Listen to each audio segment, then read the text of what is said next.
우리 옆 사람에게 이렇게 고백합니다. 하나님은 당신을 사랑합니다.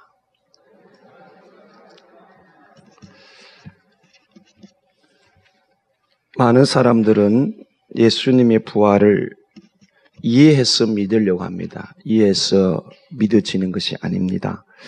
예수님의 그 제자 중에서도 그런 사람이 있었습니다. 예수님이 부활하셨습니다.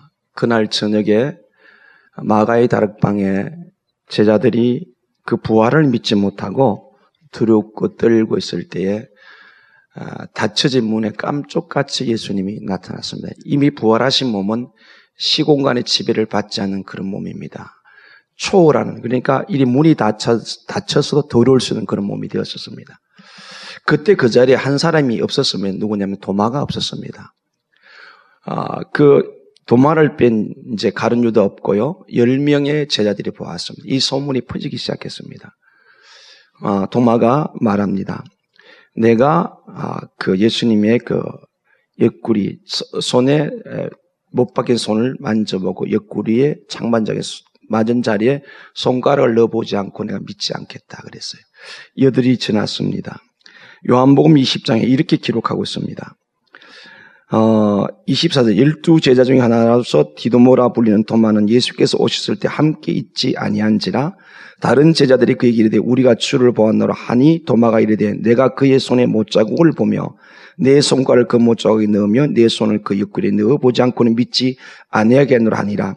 여대를 지나서 제자들이 다시 집안에 있을 때에 도마도 함께 있고 문들이 닫혔는데 예수께서 오사 가운데서 서서 이르시되 너희에게 평강이 있을지어다 하시고 도마에게 이르시되 너 손가락을 이리 내밀어 내 손을 보고 내 손을 내밀어 내 옆구리에 넣어보라. 그리하여 믿음 없는 자가 되지 말고 믿는 자가 되라. 도마가 대답하여 이르되 나의 주님이시오 나의 하나님이시니라.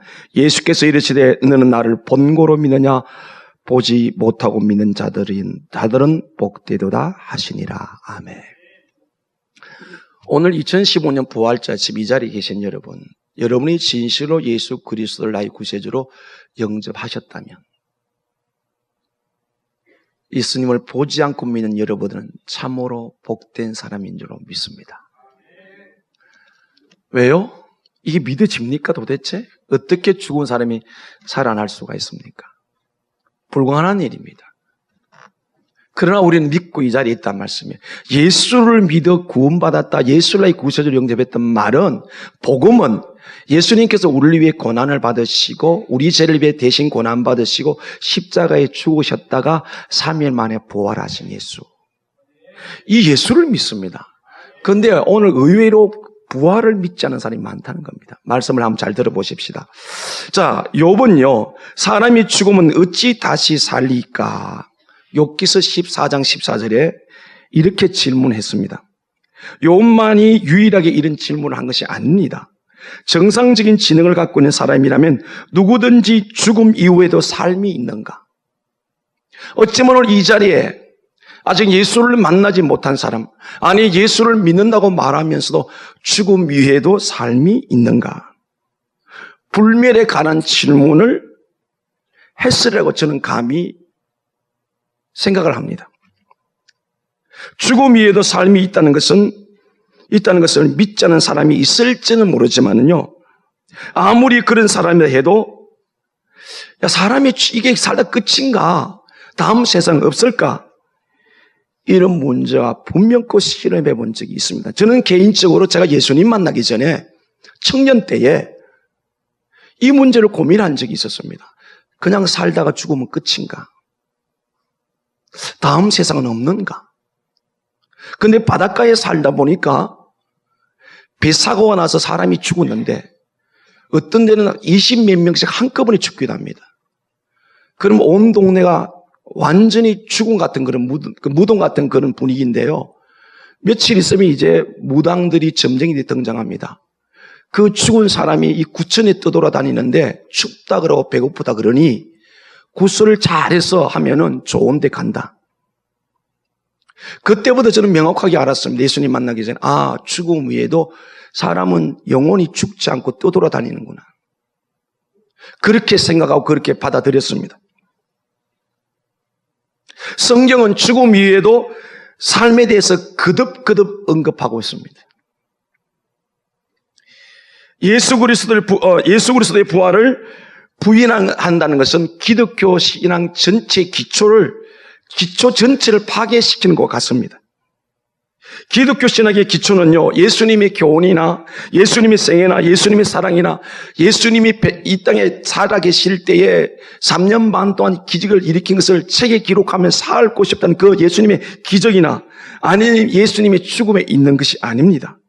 기독교 신학의 진실한 기초는 예수 그리스도께서 죽은 자 가운데서 부활하심으로써 그 결정을 이룬 데 기초를 두게 됩니다. 만약에 부활이 없다면 기독교는 사람이 만든 종교와 똑같습니다.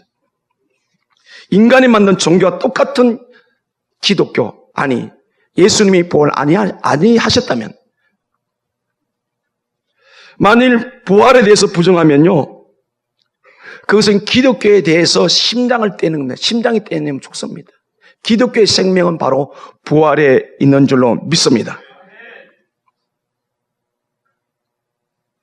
기독교의 모든 의미, 여타 모든 걸 의미할 때 그 중요한 핵심은 바로 부활이 있기 때문에 기독교가 가능합니다. 만약에 부활을 떼버린 기독교는 그건 헛상에 불과하고 사람들이 만든 종교에 불과합니다. 로마서 10장 9절에 내가 만일 내 입으로 예수를 주로 시인하며 또 하나님께서 그를 죽은 자 가운데서 살리신 것을 내 마음에 믿으면 구원을 얻으리니, 이처럼 구원은 부활신앙의 근거를 두고 있습니다.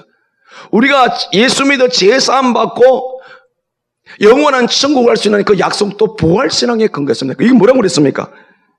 내 마음에 믿으면, 어떻게 믿으면? 하나님께서 그를 죽은 자 가운데서 살리신 것을 믿으면 내가 구원을 얻으리니. 그러니까 우리의 모든 신앙의, 기독교 모든 신앙의 기초는 뭐다? 부활의 근거를 두고 있습니다. 오늘 만약 이 자리에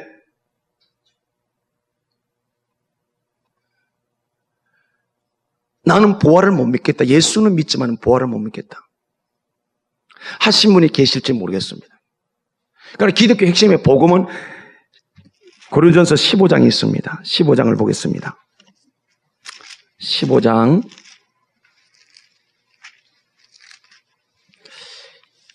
2절, 3절, 4절입니다. 281쪽.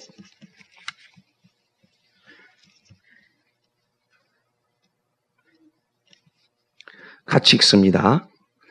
시작. 너희가 만일 내가 전한 그 말을 굳게 지키고 헛되이 믿지 아니하였으면 그로 말미암아 구원을 받으리라. 내가 받은 것을 먼저 너에게 전하였노니 이는 성경대로 그리스도께서 우리 죄를 위하여 죽으시고 장사 지낸 바 되셨다가 성경대로 사흘 만에 다시 살아나사. 아멘.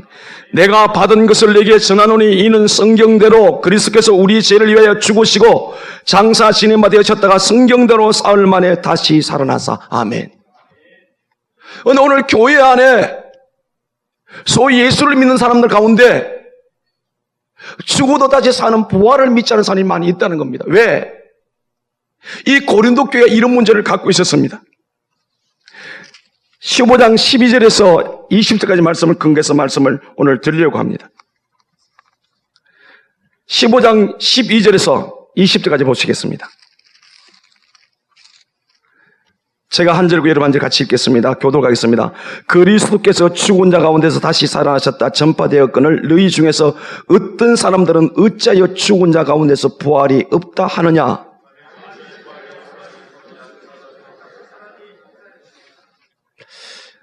그리스도께서 만일 다시 살아나지 못하셨으면 우리가 전파하는 것도 헛것이요 너희 믿음도 헛것이며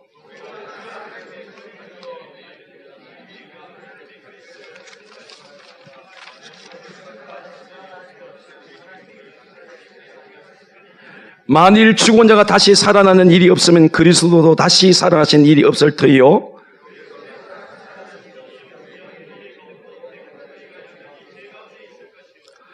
또한 그리스도 안에서 잠자는 자도 망하였으리니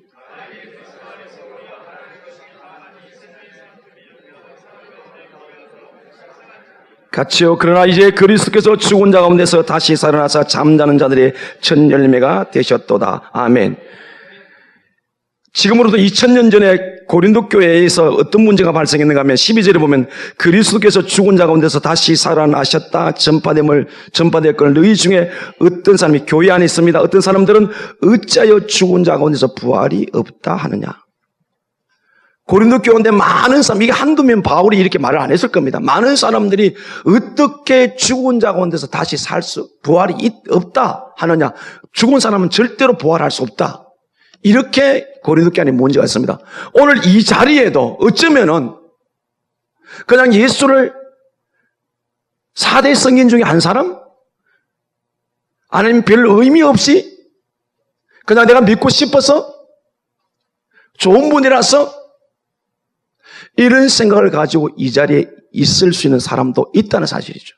왜요? 2000년 전에 그렇고 오늘도 그렇고 교회 안에 늘 알고만 있는 것이 아니니까요. 늘 예수 믿고 구원받은 사람이 있는 것이 아니니까요.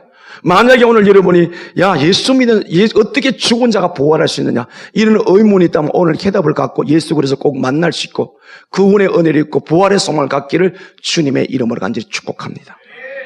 자, 오늘 여기에 부활이 없다고 하는 그들에게 만약에 부활이 없다면은 바울 사도가 몇 가지를 고찰해서 우리에게 이제 말씀을 해준대요. 첫 번째 13절에 만일 죽은 자의 부활이 없으면 그리스도 다시 살아나지 못하시리라. 죽은 자의 부활이 없다면 그리스도께서 다시 살아나지 못하시리라는 것이 바울의 첫 번째이고요. 그 다음에 두 번째 14절 같이 읽어요. 그리스도께서 만일 다시 살아나지 못하셨으면 우리가 전파하는 것도 것이요 너희 믿음도 것이며. 바울이 말하는 이 설교가 모가치하고 믿는 너희들도 어리석다 이렇게 말합니다. 14절에. 그 다음에 15절을 같이 읽습니다. 시작. 또 우리가 하나님의 거짓 증인으로 발견되리니 우리가 하나님이 그리스도를 다시 살리셨다고 증언하였습니다. 만일 죽은 자가 다시 살아나는 일이 없으면 하나님이 그리스도를 다시 살리지 아니하셨으리라. 아멘. 이 15절에서는요. 모든 설교자는 모두가 거짓말쟁이고 그들의 설교도 거짓말이다. 제가 지금 거짓말하게 여기 써 있는 거예요. 예수 그리스도가 부활하지 않았다면 다시 살아나지 않았다면 오늘 이 자리에 있는 저는 거짓말장이고 여러분은 저를 통해서 거짓 설교를 듣고 있다는 겁니다. 그렇습니까? 그 다음에 17절을 봅니다.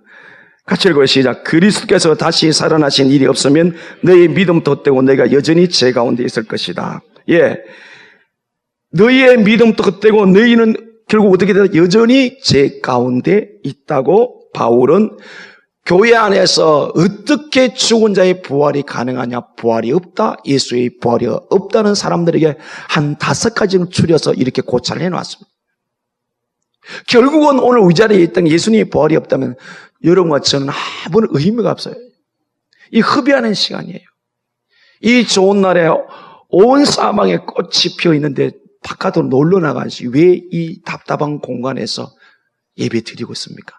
예수님이 죽음의 근세에 이기시고 부활하셨기 때문에 오늘 우리가 이 자리에 있는 것이 복이요, 소망이요, 영광이 되는 줄로 믿습니다. 13절에서 19절 말씀은 요약하면 요점은 이렇습니다. 그리스도께서 우리 죄를 담당하시고 죽으셨다. 만일 예수님이 죽은 자 가운데서 다시 살아나지 않으셨다면 죄가 예수 그리스도를 죽인 것이다. 따라서 예수님은 죄를 증거할 수가 없었을 뿐만 아니라 만일 예수 그리스도가 죄를 정복하지 못했다면 오늘 고린도 교회는 너희는 진짜 곤란하게 공경에 처해 있다. 왜냐하면 죄가 또다시 우리를 죽일 것이다. 그리고 우리를 영원히 지옥에 떨어뜨릴 것이다. 그리고 바울이 말하기를 만일 그리스도 안에서 우리의 바라는 것이 다만 이 세상 사람뿐이라면은 모든 사람 가운데 가장 불쌍한 사람이 누구다? 바로 여러분이고 저예요. 주님이 부활하지 않으셨다면 이 세상 사람 가운데서 모든 사람 가운데서 저와 여러분은 가장 불쌍한 사람이다. 보십시오. 19절 보세요. 만일 그리스도 안에서 우리가 바라는 것이 다만 이 세상 삶일 뿐이라면 모든 사람 가운데 우리가 더욱 불쌍한 자이르라. 무엇이 없다면 예수 그리스도의 부활이 없다면, 다시 사는 것이 없다면, 이 자리에 앉은 여러분, 2000년 후인 오늘이나 예수님 그리스도의 사망 고생이신 부활 때문에 오늘 저와 여러분이 이 자리에 있게 된 줄로 믿습니다. 그래서 제가 오늘 이 아침에 2015년 부활절을 맞이하면서 부활을 믿는 사람의 특징을 말씀드려서 내 안에 지금 내가 부활신앙을 갖고 있는지 아니 갖고 있는지, 교회가 부활신앙으로 살고 있는지 아니 살고 있는지 그걸 점검하려고 합니다. 또다시 우리가 예수님 부활했다 이 논쟁의 의미를 가지고 여러분이 설득하는 것은 아무런 의미가 없습니다. 아무리 설득한다고 예수를 믿지 않는 건 의미가 없어요. 부활절만 되면 모든 메시지가 자꾸 부활절을 설득을 하려고 합니다. 이해를 시키려고 합니다. 우리가 이해가 되면 하나님이 아니에요. 우리가 이해해서 믿으면 그분은 하나님이 아니시라니까요. 여러분, 죽은 자가 어떻게 살아날 수가 있습니까? 살아날 수가 없습니다. 그러나 살아나셨습니다. 그 일을 하나님이 하셨습니다. 이해해서 믿는 것이 아니에요. 믿고 나면 이해가 될 줄로 믿습니다. 기독교 신앙은 내가 지식적으로, 이성적으로, 철학적으로 관철이 돼서 믿는 것이 아니라 하나님 말씀이기 때문에 그대로 믿고 내. 물론 그것도 믿은 것이 내가 믿은 게 아니에요. 하나님 나를 믿게 하신 줄로 믿습니다. 그래서 오늘 우리가 읽었던 본문 사도행전 2장을 가십시다. 예수 그리스도의 부활을 믿는 개인과 교회의 특징이 나와 있어요. 2015년 부활절 아침에 나는 참으로 그리스도의 구세주를 믿고 있는가? 나를 위해 죽으시고 부활하신 예수 그리스도, 다시 오실 예수를 믿는 이 재림의 신앙을 갖고 있는가? 이걸 점검하면서 우리 신앙이 주님 앞에 철저하게 세워지는 은혜가 있기를 주님의 이름으로 간절히 소원합니다. 2장 31절을 봅니다. 미리 본고로 그리스도의 부활을 말하되 그가 음부의 버림이 되지 않고 그의 육신이 썩음을 당하지 아니하시라더니, 이게 누구냐? 다윗입니다.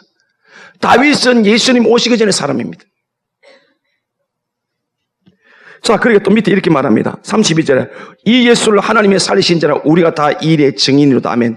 예수님의 제자들이 마가의 다락방에서 열흘 동안 기도해 성령의 능력을 받고 이제 목숨 걸고 예수의 부활을 전합니다. 저는 첫 번째 베드로의 설교가 지금 구약을 들춰내면서 예수님 오시기 전에 다윗도 부활하신 예수를 믿음으로 그가 지옥의 버림을 당하지 않았고, 그래서 이 일에 우리가 증인이다. 이 예수를 하나님이 살리신 자라 우리가 다 이 일의 증인이다. 그렇게 이 설교를 했어요. 이 설교를 했더니, 그리고 이 예수를 너희가 십자가에 못 박겠다 이랬더니 그때 36절을 보세요. 36절 37절 같이 읽습니다.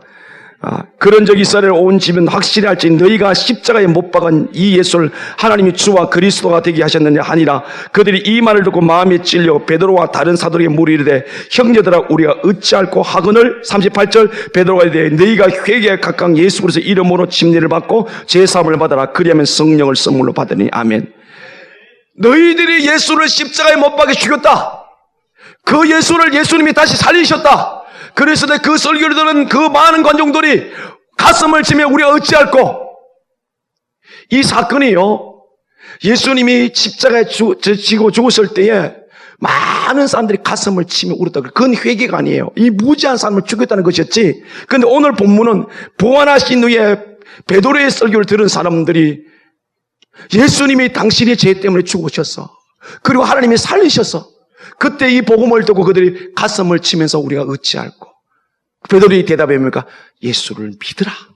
아멘. 그래서 하루에 3,000명씩 구원을 받았습니다. 그 사건이, 그 부활을 믿는 사람들이 그 모임 무리가 이제 교회가 되는데, 그 모습 속에 오늘 부활을 믿는, 예수의 부활을 신앙으로 삼은 그들의 특징들이 나오는데, 자, 43절을 봅니다. 42절을 봅니다. 같이 읽어 시작. 그들이 사도의 가르침을 받아 서로 교제하고 떡을 떼며 오로지 기도하기 힘쓰니라. 43절 사람마다 두려워하는데 사도들은 말미암아 기사와 표적이 많이 나타내니. 아멘. 46절 읽습니다. 시작. 날마다 마음을 갖춰 성전에 모이를 힘쓰고 집에서 떡을 떼며 기쁨과 순전한 마음으로 음식을 먹고. 아멘. 이 세 구절 속에 들어있는 게 어떤 내용이냐면 이렇게 요약할 수 있습니다. 예수 그리스도의 부활을 믿는 사람은 하나님을 사랑한다. 날마다 성전에 모였습니다. 성전이 뭐 하는 곳이에요? 예배 드리는 곳이에요. 그리고 그곳에 모여서 뭐 했습니까? 사도의 가르침을 받고 떡을 교제하고 여기 떡을 뗀다면 주의 만찬입니다. 예수님이 나의 죄를 사하시어 찢어진 그 몸을 기념하여 그 떡을 먹고 예수님이 십자가에 흘리신 피를 기념하여 그 포도주를 마시고 그 다음에 뭐요? 전력 기도에 힘썼고 43절에 사람마다 두려워하는데 이건 하나님을 두려워하는데 무서움과 공포가 아니라 중심으로 하나님을 경외한다. 제가 여러분이 참으로 예수 그리스도의 부활을 믿는다면 우리 마음속에 하나님을 사랑하는 마음이 넘쳐나기를 간절히 소원합니다. 정말 부활신앙이 내 안에 살아있다면요, 날마다 주의 성전에 모여서 하나님을 예배하고 찬양하고 말씀을 배우고 기도하고 할렐루야. 여러분 신앙은 어떻습니까? 지금 한국교회가 어떻습니까? 하나님을 사랑하는 건 첫 번째가 바로 예배입니다. 그들은 날마다 주의 전에 모였습니다. 오늘 한국교회가 어디로 가고 있습니까? 우리 교회가 어디로 가고 있습니까? 여러분의 신앙이 어디로 가고 있습니까? 모이기를 패하는 자의 습관 같지 않고 모이기를 힘쓰지 않고 모이는 것을 귀찮아하고 있다면 여러분은 지금 부활 신앙이 점점 죽고 있다는 사실이에요. 이 죽어가는 나의 신앙, 부활의 감격이라는 나의 믿음 회복할 수 있기를 주님의 이름으로 이제 축원합니다. 참으로 예수 그리스도 나의 구주를 영접했습니까? 부활 신앙이 있습니까? 그다음 어떻게 살아야 된다고요? 날마다 주의 전에 모여서 다시 말해서 예배를 회복해야 될 줄로 믿습니다. 하나님에 대한 거룩한 두려움이 있어야 될 줄로 믿습니다. 이게 뭐예요? 하나님의 사랑입니다. 여러분의 개인의 신앙을 점검해보라고요. 점검을 해보시라고요. 제가 세가족 공부할 때 사고를 할 때 교회 생활을 가르칠 때 말씀을 드렸는데 교회 기능이 5가지가 있어요. 예배, 교육, 전도 또는 선교, 그다음에 봉사교제, 이게 5가지예요. 이게 교회 안에 바깥으로 떠는 기능이에요. 이 기능이 하나만 빠져도 그 교회는 기능을 잃어버리고 세상 속에 빛이 못해요. 왜? 이 기능은 톱니바퀴 같아요. 하나만 빠져도 이거 못 돌아갑니다. 여러분의 신앙이 예배와 교육과 복음 전함과 그리스도 안에서 봉사와 그리스도 안의 교제가 제대로 이루어지고 있습니까? 이게 초대교회의 부활을 경험한 그 뜨거운 가슴을 가지고 살았던 그리스도의 특징이었단 말이에요. 오늘 우리 시대가 어떻습니까? 겨우 예배 한번 드리고 내가 신앙을 찾았는데 그러니까 아무런 영향력이 없는 거예요. 우리 다시 회복할 수 있기를 간절히 소원합니다. 하나님 우리의 세상에 치고 살기를 원치 않습니다. 세상에 짓밟기를 원치 않습니다. 이기기를 원합니다. 아멘? 그게 뭐야? 첫 번째 하나님 앞에 예배가 회복되어져야 돼요. 교회 와서 말씀을 가르침을 받아야 돼요. 성도 안에 교제가 이루어져야 돼요. 그리고 오로지 기도에 힘쓰라. 이게 내가 지금 부활신앙이 회복되어져 가는 거예요. 회복되어지고 있다는 거예요. 그렇지 않다면 여러분이 구원을 받았습니까? 구원을 받았지만 예수님의 부활을 믿습니까? 제가 오늘 새벽 기도할 때 그렇고 오늘도 그렇고 참 막 이 가슴에 복받쳐 이 가슴이 너무 그해서 이걸 자제하려고 너무너무 힘이 들어요. 이 받은 은혜가 어찌할 수가 없었어요. 차분히 제가 메시지 못 전하고 있습니다. 왜 제 모습을 보고 우리 교회의 모습을 보고 한국 교회의 모습을 볼 때 오늘 부활의 외침을 엄청나게 퍼져갑니다. 시군마다 하게 연합 예배 드립니다. 그러나 2015년 4월 이 부활절이 연중 행사로 끝납니다. 우리는 날마다 부활신앙으로 살아가야 될 줄로 믿습니다. 날마다 하나님을 만나야 될 줄로 믿습니다. 말씀과 기도를 통해 날마다 교제해야 될 줄로 믿습니다. 그래야 세상에 위대한 영향을 미친 내가 마지막 결론을 내릴게요. 우리 꿈과 사랑의 교회를 한번 살펴보십시다. 예배에 회개와 감동이 일어나고 있습니까? 예배에 뜨거운 눈물이 있습니까? 이 예배 자리에 왔을 때 살아계신 하나님을 만나는 은혜가 있습니까? 그리고 우리 교회는 계속해서 교육을 하고 있습니다. 360일 교육했는데도 가언이 아니에요. 우리는 매주일 전도를 나갑니다. 그리고 새로운 전도팀에서 매일 전도로 나갑니다. 그리고 교회 안에서 아름다운 봉사가 있고 또 세상을 향하여 작은아마 우리는 카페를 통해서든지 또 우리가 주일 오후에 드는 구정음을 통해서 물질이 팽하고 물질을 드러내고 또 사회에 재난이 있는 곳에서는 우리가 필요하면 달려가기도 하고 그래서 우리가 오래됐으면 그 태안반도에 기름 유출했을 때 우리 청년부와 중고등학생들이 그곳에 1박 2일 가서 봉사하고 사실 세상을 향해서 섬기는 교회. 그리고 그리스도를 만났을 때 서로 행복하고 아름다운 교제 이루어지는 교회. 그래서 저는 개인적으로 착각일지 몰라도 우리 꿈과 사랑에는 부활신앙으로 살아가고 있다. 여러분 개인은 어떻습니까? 예배에 회개와 감동이 일어납니까? 내가 말씀을 배우자 사모하는 마음이 있습니까? 내가 복음을 전하자는 마음이 있습니까? 내가 주님의 교회를 세우기 위해서 내 살란트 재능 가지고 섬기고 있습니까? 예수 믿는 사람끼리 만나는 것이 행복하고 즐겁습니까? 그렇다면 지금 부활의 승리를 누리고 있다는 사실을 기억하십시오. 그렇지 않고 겨우 주일만 한 번 드리고 살아간다면 여러분 부활의 능력은 절대로 경험할 수 없습니다. 어제는 비가 억수같이 쏟아졌습니다. 저녁 8시에 공부하는 성경 공부팀이 있습니다. 8시에 8명이 공부해요. 내가 토요일 날 또 4번을 성경 공부를 해야 돼요. 하도 밀려가지고. 하는데 두 자매님이, 세 자매님 오지 못해서 한 분은 지금 인플루엔자 B가 걸려가지고 병원에 입원해 있고, 한 분은 두 남매가 아파서 죽 끓여준다 못 얻고, 한 분은 비를 너무 많이 맞아서 못 온다고. 사정이 다 있었어요. 그런데 공부를 절반쯤 하니까 눈에 익은 차가 하나 쑥 들어와요. 왜 오지? 저 차는 우리 교회 차가 빨간 차는 2대밖에 없는데? 그런데 우리 공부하면 한 자매가 고무중이 왔어요. 그리고 왜 비 맞아서 너무 많이 맞아 그렇다 그러는데 도저히 마음이 안 놓였어. 마음이 불편했어. 그래서 중에 공부하러 서서 제가 속으로 울었어요. 이게 신앙이다, 이게. 이게 부활의 믿음이다. 안 와도 돼요. 이미 반장을 통해서 복을 받았기 때문에. 한 사람의 조그만 예지만은 공부할 수 있는데 내가 못했구나 하는 것 때문에 그게 늦게로 찾아온 거예요. 여러분, 꿈과 사랑의 교회는 이렇게 역동성 있는 성령의 감동된 교회. 성령님이 그 마음을 만족해 주기 때문에 성령님이 순종한 거예요. 부활신앙은 끊임없이 성령님의 뜻에서 하나님을 사랑하기 때문에 움직이는 교회가 되는 줄로 믿습니다. 이 초대교회 때 베드로의 설교를 듣고 3,000명이 회개한 그 사람들이 사도의 가르침을 받고 떡을 떼며 교제하며 오로지 기도에 힘쓰고 하나님을 두려워하며 날마다 성전에 모여서 기도하고 서로 교제하고 이 은혜가 회복되어지기를 간절히 소원합니다. 한국교회가 다시 초대교회로 돌아가기를 원합니다. 그 근거는 바로 부활인 줄로 믿습니다.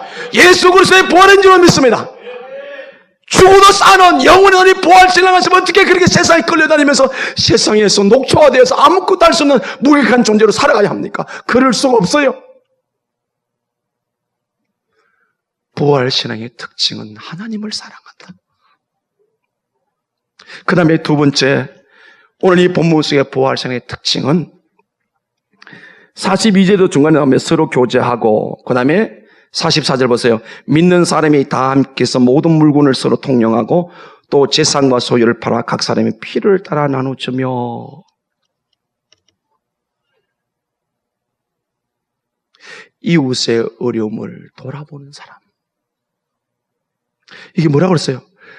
물건을 서로 통용하고 재산과 소유를 팔아 각 사람의 피를 따라 나눠주며.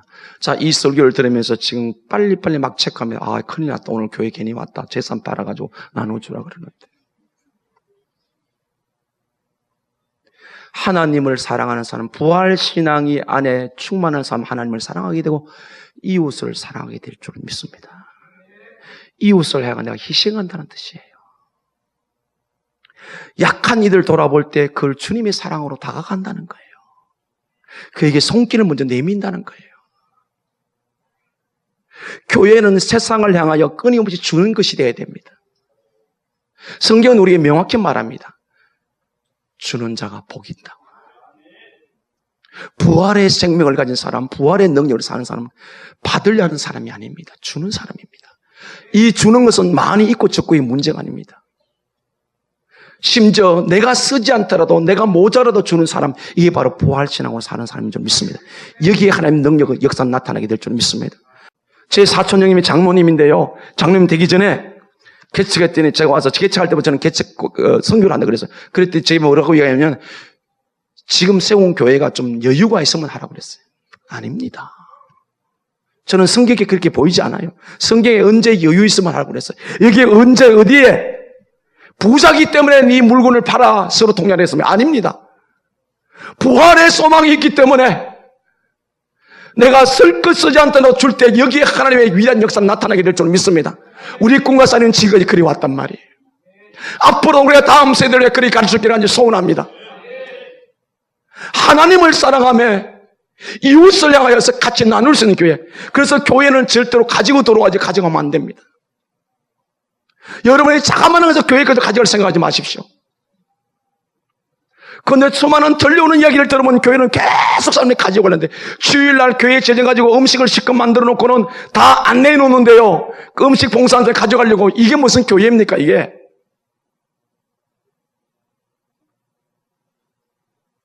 그게 신앙이 어디 있어요 그게? 그게 예수가 어디 있어요? 자신의 생명을 우리 살리기 위해 십자가 내주셨는데 있어도 되고 없어도 되고 하는 그것 가지고 교회가 제 기능을 발휘하지 못하고 자기 욕심 채우는 교회, 그 교회에 어떻게 성령의 역사를 하십니까? 이 초대교회는 믿는 사람이 다 함께서 모든 물건을 서로 통용하고 또 재산과 소유를 팔아 각 사람의 필요를 따라 나누주며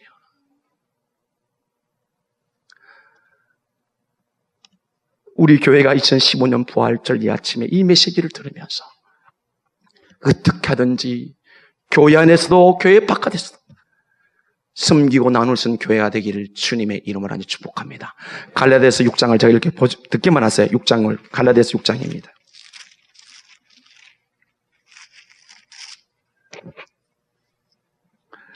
우리가 선을 행하되 낙심하지 말지니 포기하지 않으면 때가 되면 이름에 거두리라.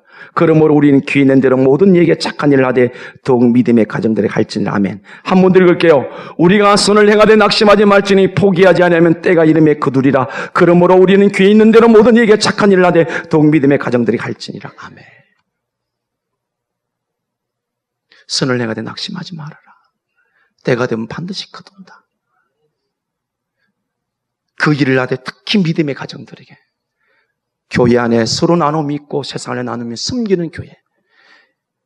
사람의 피로를 채워줘 꼭 물질이 아닐지라도 말 한마디라도 위로하고 격려하는 우리 꿈과 사랑의 부활의 공동체, 생명의 공동체가 될 수 있기를 주님의 이름으로 간절히 축복합니다. 46절에 보면 날마다 마음을 같이하여 성전에 모이기 힘쓰고 떡을 떼며 기쁨의 순전한 마음으로 음식을 먹고 하나님을 찬미하며. 보십시오. 우리가 그죠? 말 때문에 교회 안에 문제가 보통 문제가 아니에요. 주는 곳에서는 절대로 말이 부정적이지 않아요. 가지려 하니까 욕심을 채니까 문제가 생기는 거예요. 이게 보세요. 어떻게 해요? 기쁨과 순전한 마음으로 음식을 나누고 하나님을 찬미하는 사람이 그 언어가 부정적이고 악하고 남을 때리고 모함할 수 있겠습니까? 부활신앙으로 살아가는 사람은 내가 속이 터지더라도 다른 사람을 세워주고 아름다운 말을 하게 되는 줄 믿습니다. 하나님을 찬미한다고 했습니다. 정말 우리 엉터리 신앙이 너무 많지 않습니까? 저 자신도 그렇고요. 오늘 이 아침에 다시 예수 그리스도의 부활신으로 회복할 수 있기를 원합니다. 만날 때마다 기쁨과 순전한 마음으로 서로 위로하고 격려하고 하나님을 찬미하며 여기에 우리의 언어가 부정적일 수가 없지 않습니까? 그렇죠? 오늘 이 긴박한 세상 속에 말 때문에 수많은 사람 고통스럽게 하는데 우리 꿈과 사랑에는 부활의 생명 때문에 부활 신앙 때문에 우리 입술에 나는 언어가 덕을 세울 수 있기를 간절히 소원합니다. 상대방을 위로하고 격려할 수 있기를 원합니다. 물질적인 필요를 못 채워준 줄자 말 한마디로 손잡아주면서 수고한다 그러고 하나님이 도와주실 거라고 말하고 나는 당신을 위해 기도하겠다고 말하고 격려하고 세워주는 우리 꿈과 사랑의 교회가 될 수 있기를 주님의 이름으로 간절히 축복합니다. 부활신앙의 특징을 두 가지를 말씀을 드렸어요. 하나님을 사랑한다. 그 사랑이 뭐냐? 예배가 회복되어야 된다. 모이를 힘써야 된다. 날마다 주님과 교제를 이루어야 된다. 말씀에 가르치지 말고 끊임없이 기도해야 된다. 그리고 수평적인 이웃 간에서 주는 사람, 나누는 사람, 섬기는 사람, 빈손이 있다면 말로라도 위로하고 격려하면서 그를 위해 기대해 줄 수 사람, 이 사람이 바로 부활의 승리를 누리며 사는 삶인 줄 믿습니다. 이렇게 살아갈 때 어떤 결과가 주어지는지 47절을 보겠습니다. 47절 같이 읽어요. 시작. 하나님을 찬미하며 또 온 백성의 칭송받으니 주께서 구원하는 사람들을 날마다 더하게 하시니라. 아멘. 여기 두 가지가 나왔어요.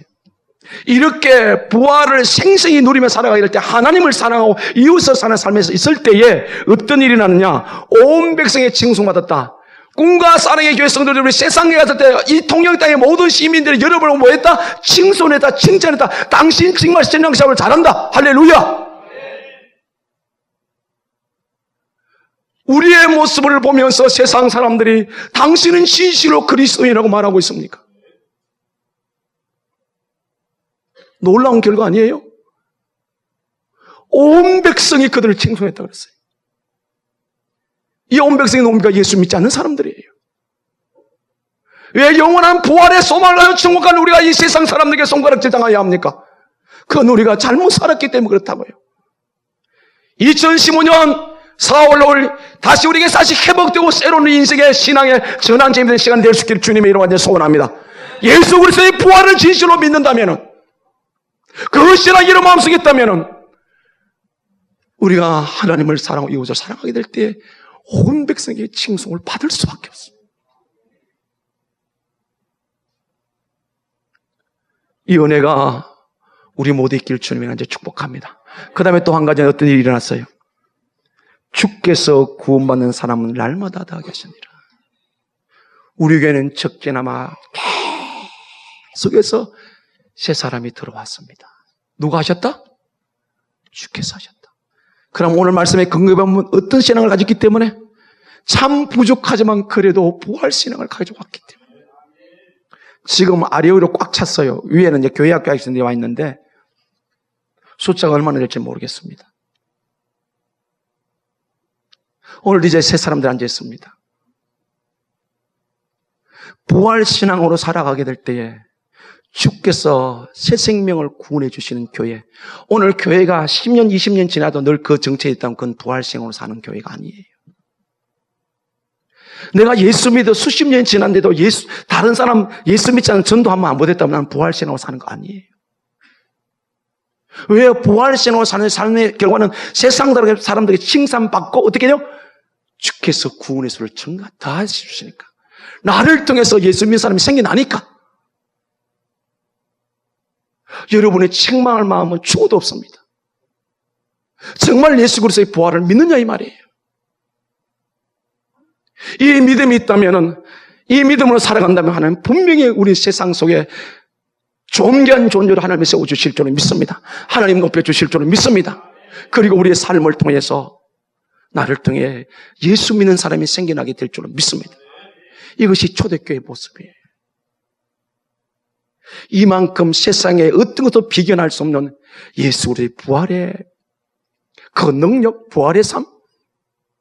2015년 4월 이날만 지키는 것이 아니라 성도에겐 눈을 뜰 때마다 하루 일과를 정리하고 하루도 부활신앙 가지고 살고, 눈을 뜨도 부활신앙을 살고, 혹시 자리에 낙심하며 좌절하며 인생을 포기하고 싶고 너무 힘든 사람이 있습니까? 나의 죄를 위해 고난받아 죽으시고 모든 저주를 십자가에 다 담당하시고 다시 부활하셔서 믿는 자에게 영원한 생명을 준 예수 그리스도와 그리스도 나의 구주로 영접하시고 힘해진 내 부활의 생명이 다시 회복되어지고